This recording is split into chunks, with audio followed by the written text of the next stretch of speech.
Welcome to Conversations with Cox and Kielseth, and to be more specific, that is filmmaker Alex Cox and myself, film curator Pablo Kielseth. Alex will join us by phone from his home in Oregon, while I sneak away from my office to call him from one of the projection booths used by the International Film Series, which has been screening foreign and independent movies at CU Boulder since 1941. We will keep our chats to about 20 minutes as we discuss whatever movie-related topics grab our fancy. Thanks for joining us.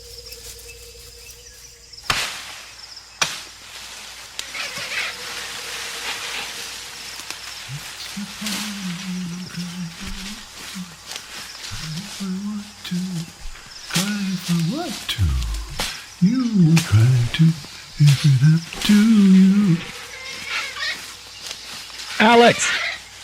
Pablo, how are ya? I'm okay. How are you doing, sir? Very well, thank you. As a film exhibitor, I sometimes buy some prints, and a few weeks ago I had the opportunity to buy a used print of Ralph Bakshi's Wizards, which is a film that I actually saw, as a kid in junior high, when I don't think that the faculty knew what they were showing us. And so I've always had a soft spot for Wizards. And then later I got to see Fritz the Cat, even though that was a film that came out earlier. So I just thought, why not give, some of Bakshi's work some press, so to speak. Well, the only one I can remember watching was Fritz the Cat, but I really enjoyed Fritz the Cat. I thought that was a great movie. So tell me about Wizards. What is Wizards about? Why were the faculty not paying attention? Well, this was, I don't know, 1979, I think. The Wizards came out in 1977, and I think I saw it in 79.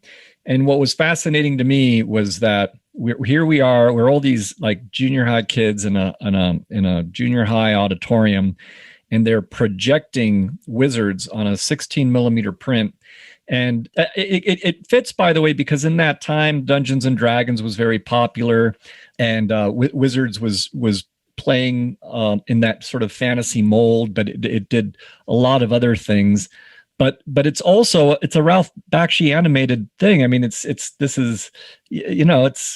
very racy. It deals with violence, and it's dealing with fascism, and it's dealing with, it's a little misogynistic. There's a very curvaceous fairy who's you can always sort of see the outline of her breasts very clearly, and it also has just a little like some sparkling of some language. So again, I'm pretty sure it had not been vetted by the professors before it got screened. The reason that I think it really still holds up is because it really does look and tackle fascism just head on. And it also, what's fascinating in retrospect is that the evil wizard, like, he becomes empowered with propaganda thanks to 16 millimeter reels of Nazi propaganda. So you actually see this wizard using a 16 millimeter projector. And I believe that they actually take, like, they have it's like Shadow Warriors, but they use footage from actual films like Zulu and El Cid and Patton. And I think even Alexander Nevsky gets tossed in there. Huh. And so it's a self-reflexive and yet very self-aware. Just, I don't know. And I just love the fact that I was watching a 16 millimeter print, and within that 16 millimeter print, the evil wizard is using a 16 millimeter projector to, project Nazi propaganda, which basically inflames, the hate and the rage of the trolls to go into all kinds of blood-curdling battles. Huh. It was, I actually still enjoy it. It is definitely, I can see why I was the target demographic for it, certainly as a kid in junior high. And it's of its time. Now, speaking of a film that's of its time, Fritz the Cat, which came out earlier, that was 1972. And that was a huge success, actually, for, I think it was not only just the first animated X-rated movie, but it also earned a nice chunk of change. It was I know, and I think Bakshi also had a falling out with Robert Crumb over, credits and all kinds of things. That's interesting. Because I saw the film when it came out, and I was a big fan of R. Crumb, and it was very faithful to the comic books, as I recall. Yeah. It was very, in the spirit of the Fritz the Cat book. So I thought it was great. That's interesting. So what? But Bakshi, they had a falling out about credits or money, or both. Well, I'm sure it was, a little bit of everything. And in fact, if I'm remembering this correctly, Bakshi even, he did create the character of Fritz the Cat, and then he killed off Fritz the Cat precisely so that, he couldn't be taken advantage of by the studios. And in Wizards, there's even a line. Wait.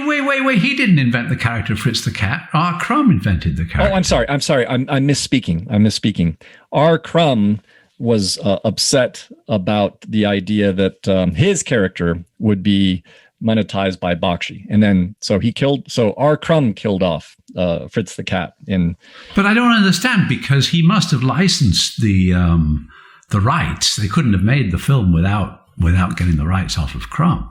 Yeah, I'll have to do a deeper dive into that, because I don't. Yeah, I didn't know anything. I thought it was a very faithful adaptation of the books. But the thing about Crumb was he was like unique among comic book creators, I think, because he's the only one I can think of. Maybe there were others, but he's the only one I can think of who was really a great writer and a great illustrator. Mm-hmm. Because usually it was one or the other. Usually it was like Stan Lee was a great writer, a prolific writer of comic books, inventor of comic book characters and situations. But it was like other guys. It was Jack Kirby and Steve Ditko who brought the characters to life visually. And Crumb, I think, was as far as I'm concerned, was the greatest of all comic book artists and creators, because he did both so brilliantly. His illustration was superb, and his mind was amazing. Yep.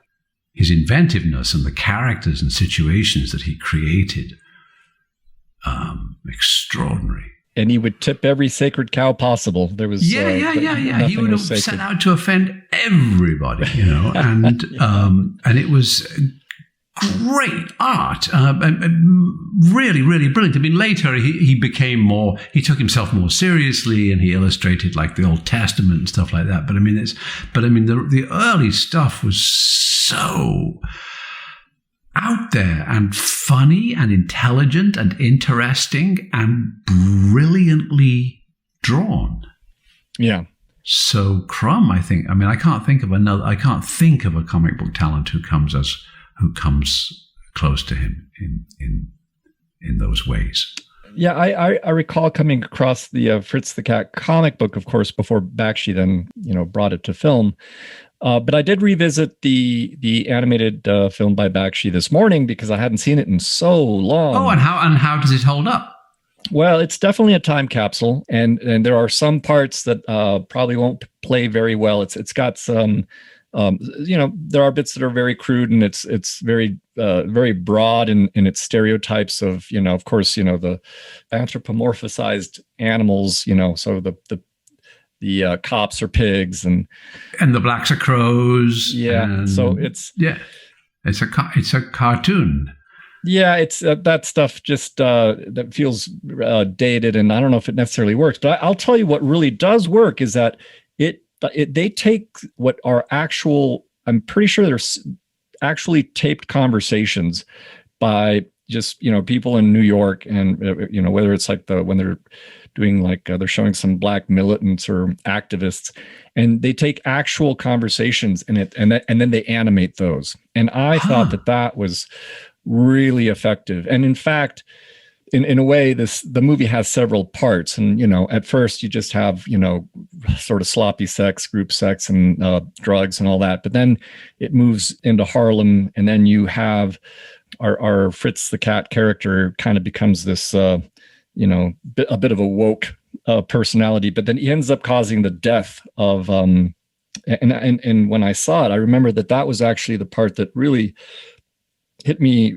probably the hardest, was that you really kind of feel for this one character that gets killed by the police thanks to the actions of Fritz the Cat. And then so we basically have some race riots that are still, sadly very relevant today, being portrayed in this satirical animated piece. And then it moves Fritz the Cat into the desert, where he meets a biker who's into all kinds of weird drugs. And then the biker ends up sort of fetishizing Nazi insignias, and he's basically belongs to a group of militants who want to, plant bombs and cause destruction. And so again, it's just, even though this is something from 1972, and it's basically looking at sort of the 1960s, but there's these elements that do still seem to resonate today. Well, I remember I don't remember the end. I don't remember the desert part, but I remember the riot, and I remember how the riot concludes with they send in the jets to bomb the city. Well, that was my favorite part. Yeah, and then they cut to the silhouettes of Mickey Mouse and Donald Duck and Pluto on the roof of a building, like with martinis, going "Hooray, hooray, hooray!" cheering on the bombers as they bomb the ghetto. That I think there's actually two scenes where Disney kind of gets satirized, and that's one of them. But that is a hell of a scene, because boy, is that our country in a nutshell, isn't it? That was great. That was amazing. I mean, even then, it was like, wow, that is. I mean, and now for some reason, now you can get away with portraying Mickey Mouse and stuff in a cartoon, and Disney don't sue you. But in those days, it was like he could only portray the silhouettes, and you could hear the squeaky voices, and you knew exactly who it was. It was very strong. Yeah, no, and that stuff, like I said, still works. I do like, some of the seedy scenes in the bar. They're very evocative, and there are moments that definitely still carry weight and still work. It was pretty. They stuck to animation until the end, and in the end credits, you see pictures of like New York and Times Square, and you see how they took those pictures and then sort of drew over them to give you the animated backgrounds, and so they're definitely consulting, vintage photographs to create and evoke the moods of the time. But in Wizards, they start to incorporate actual sort of footage from other movies in ways that play with the plasticity of animation. And then, of course, he kind of even goes beyond that with his other works, which I can't comment on because I haven't seen those. And so I'm going to stick to just Fritz and Fritz and Wizards. Oh, well, I can only comment on Fritz. And I saw Fritz in like 1973 or something, but I really enjoyed it. I thought, and I love R. Crumb. I think that R. Crumb, as I said, I'm a big admirer. Yeah. Well, if you're ever out here, if you're in the mood, I'll screen you Wizards. I do think you might get a kick out of it, and it's short. That's one of the nice things. Both of them, they're under 90 minutes, so that's always in these busy times. Yeah, because they were really doing the animating. They weren't sending it, it was Bakshi and his team doing it. They weren't farming it out to Korea or having it done by robots. It was done by hand in America. Yeah. Do you still have you still have your any of your like comic collection or crumb items that I know everything is lost. I had a whole bunch of Zap comics, but who knows where they've gone. Yeah, I used to. Oh, I loved those. I thought that was the American, and that came at the same time, kind of, as the new American cinema, the new Hollywood. The underground comics, Zap comics, and the Freak Brothers, and R. Crumb, and Gilbert Shelton, and Spain Rodriguez, and it was a very fructiferous time for American art. Yeah. Now you've actually incorporated animation into quite a few of your movies, so I've noticed that. Well, there's animation at the beginning and the end of Bill the Galactic Hero, isn't there? All the stuff on Bill's home planet is animation. Well, but also in your when I was reading your script for Repo Man, I saw that you had an animated sequence that never made it in there, but it was something that you were playing with originally, right?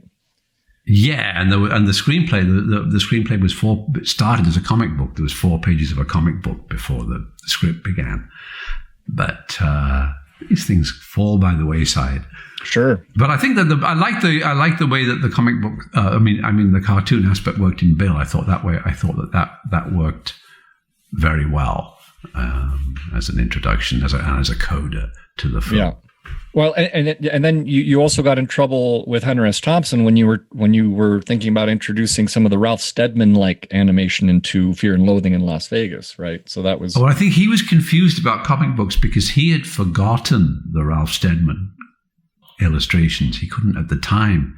He couldn't remember them, and he was getting confused with Doonesbury. And I think perhaps he had been upset by the character of Raoul Duke in Doonesbury. And so I think when we were having our conversation, we were trying to pull him around to the idea of using Steadman's illustrations for the film. He was becoming confused and imagining we were talking about the Doonesbury strip. Right. Okay. Well, that makes sense. Although some of the other things he was talking about were pretty out there. So I could see wasn't he talking about nailing alligators to the bar as a, he would say that from time to time. He would just say that that was like, let me go outside and I'll shoot a can of propane with my shotgun, and it's like, okay. Yeah. I mean, now we get serious. Okay. Now we'll talk about serious things, It was difficult sometimes because I think he was afraid, he was afraid to get serious. Yeah. Resort to these grandiose exaggerations. Right.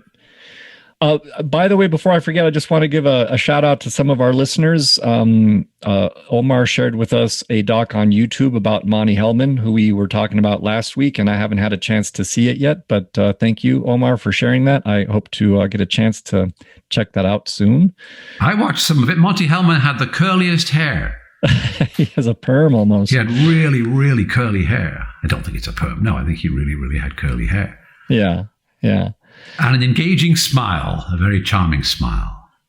And then our friend in Portland, Jerry, he sent he was, I guess, happened to be reading a book written by Lindsay Anderson on Lindsay Anderson. So, and he sent me and I know that I need to send you a JPEG of that. Oh, something about the old crowd. How great. Yeah.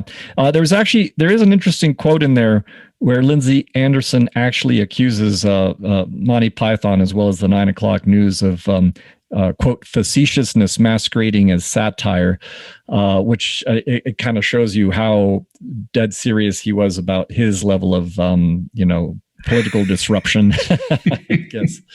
I think he took himself very seriously. Definitely took himself very seriously. And then I talked to somebody yesterday, Christine. She's chimed in and she wanted to let me know that she's a new listener and she finds that our podcast helps her fall asleep at night. So I will take that as we could possibly use that as a selling point, for people in these anxious times. So. I think that's so nice. Golden slumbers, kiss thy eyes. And I don't know if you know this, but another friend of the show, Nathan, he read to me a 1-star review that we got that he thought was hilarious because it was full of typos. But it was someone who was upset with our podcast for dissing, quote, the incredible film Speed from 1994. And then I think he meant to call us elitist, but he spelled it ELIST, jerks. But I have to say, I credit this person for putting the date next to the title, because I do always appreciate being able to know when a film came out. I would only add that you should always also add the director's name, and a comma, and then the year of release. That helps complete it. I also don't remember us talking about Speed. I don't think we did. No, I think the person was imagining that. I don't think we've ever had a conversation about that film. We talked about something that maybe Dennis Hopper was in, or something else that might have reminded me of Speed, but I don't recall. But it was just an allusion. He did a lot of those movies where he was well paid to be like the crazy villain, like sure. He was those Universal films that they did when they were trying to bankrupt the company, like The Postman and and Waterworld. He would show up as the maniacal guy. And I think that really started to come into fashion after Blue Velvet, right? I think that really put him on the scene as a... Yes, that was right. That brought him back into mania focus for the studios. So that was a good thing. Yeah. One thing I wanted to mention before I forget is that on the internationalfilmseries.com website, we actually are offering a cool little bonus for our cinephiles and IFS customers. We have prepaid for the rights for the first 200 people who want to see it for free. There is a reimagining of Fassbinder's Alexander Berliner Platz, and it's long, but it looks really cool. I haven't had a chance to see it yet. Berlin Alexanderplatz. Yes. Yep. Really? They've done it. Somebody's remade it? It's, I don't know. I wouldn't know that. I wouldn't call it like, it's not a remake so much as a reimagining of it, I think. I haven't seen it yet. So, but it's free. It's like, and in fact, Alex, I know that when you were teaching your intro to film class, you had some excerpts that you would show from Fassbinder movies. Yeah, we showed some of Fox and His Friends, and I think Fear Eats the Soul. Yeah. Yeah, Fassbinder, very good. Yeah. So what I'm going to try to do is I'm going to try to watch this thing that we've got on our website. And again, it's free for the first 250 people who go to internationalfilmseries.com. There will be a code. Cool. Yep. There's a code that you can enter, and then you can start to watch it. And so if you want to brush up on your German, or if you're a fan of Fassbinder, or if you just want to check out something new, because it does look very lively. I saw the trailer. It also got a very nice write-up by some critics lately. So I think it's something to, definitely scope out if any of those things I just mentioned sound interesting. Cool. And maybe we can talk a little bit about Fassbinder next week and go further into that. Very nice. All right. Well, let's leave it at that for now. We don't speak too loudly because our listener is asleep now, and so sorry. Just tiptoe away. We shall tiptoe into the night. So, and thanks for listening. And Alex, nice talking to you as always. And we'll talk again next week. And cut. Okay, that's a wrap.